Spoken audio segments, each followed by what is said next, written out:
আল্লাহ তুমি আমার গুনাহগার উম্মতকে বাঁচাও। বিশ্বনবী আমার জন্য কাঁদবেন, আপনার জন্য কাঁদবেন, আমাদের জন্য সেদিন কেঁদে কেঁদে জাহান্নামের দরজায় দাঁড়িয়ে আমাদেরকে টেনে টেনে জান্নাতে ঢুকাবেন। কিয়ামতের ময়দানে ওই বিভীষিকাময় সময়ে মুসিবতের কালে মানুষগুলো পাগল হয়ে বিশ্বনবীকে খুঁজতে আরম্ভ করবে।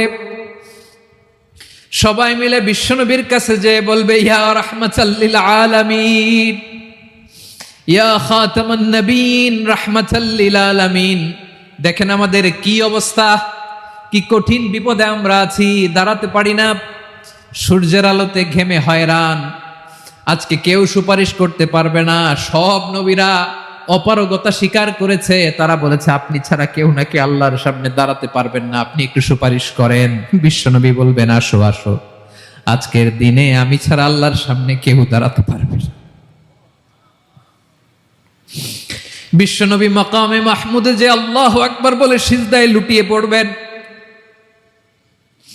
আল্লাহ রাব্বুল আলামিন বিশ্বনবীকে এমন কিছু চমৎকার শব্দ শিখাবেন, ওই শব্দগুলো দিয়ে আল্লাহর প্রশংসা করে বিশ্বনবী কাঁদতে আরম্ভ করবেন।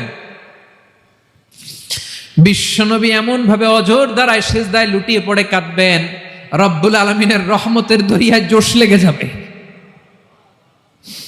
রব্বুল আলামিন এই দৃশ্য দেখে সহ্য করতে পারবেন না। রব্বুল আলামিন বলবেন, ইয়া মুহাম্মদ ইরফা রাসাক,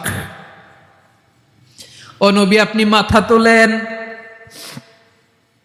মাথা